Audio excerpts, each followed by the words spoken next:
मग होती होती होती जेवण जेवण इथं काय खावं नाही का? हा बस बाय जेवण खायचं छोटं ओला बाय जेवण करता मोठी नाही करता फक्त आपण नाची करतो देवांवरती आणि ना आपण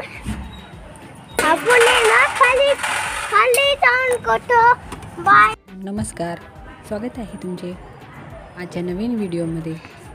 तर आज रविवार 26 जानेवारी. आज तुम्ही म्हणाल चुलीवरती आज काय बेत आहे, तुम्हालाही लक्षात आलंच असेल टायटलवरून. तर आज आहे नॉनव्हेजचा बेत.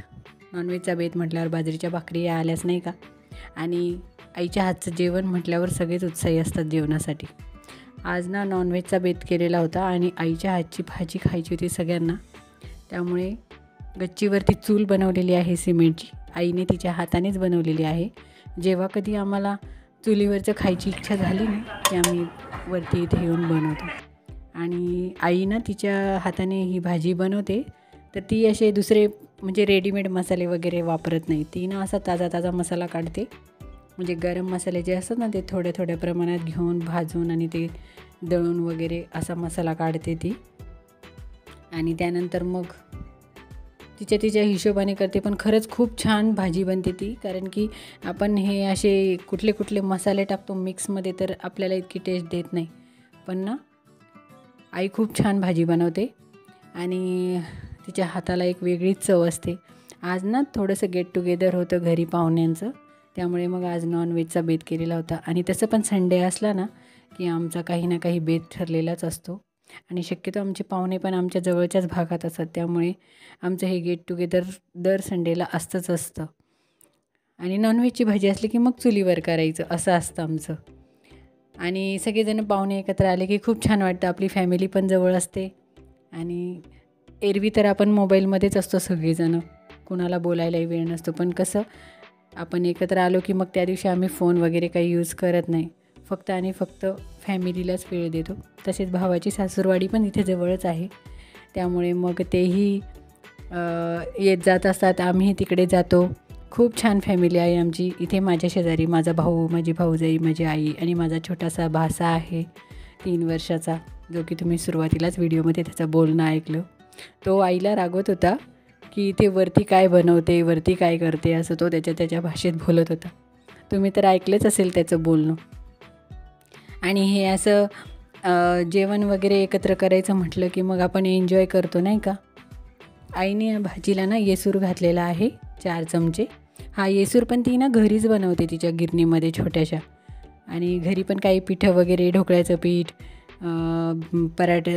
धपाट्याचं पीठ, काही असे मुगाचं पीठ, हे सगळं ती घरीच बनवत असते. तिचं काही ना काही चालूच असतं, कारण ती पापड कुरडई हे पण ती उद्योगच चालू होता तिचा. पण आता तब्येतीमुळे ती साथ देत नाही.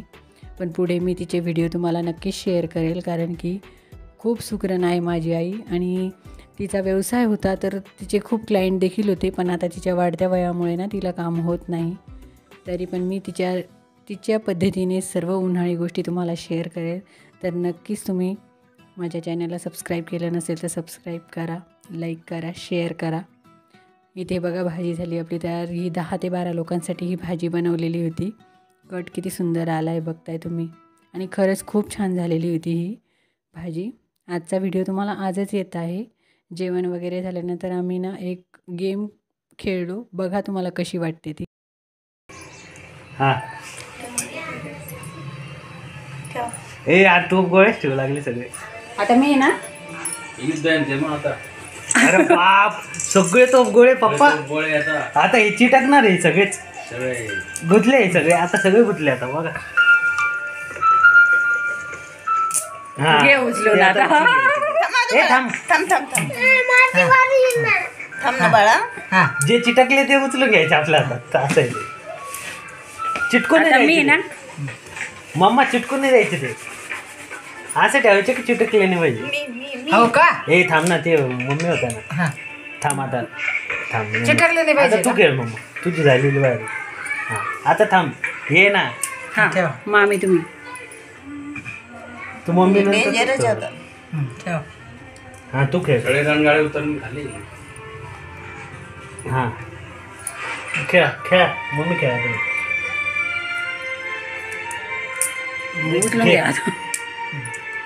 अरे देवा ताई जिंकणार आहे आमची. ताईबाई अक्का विचार करा. मामी का आता? हो.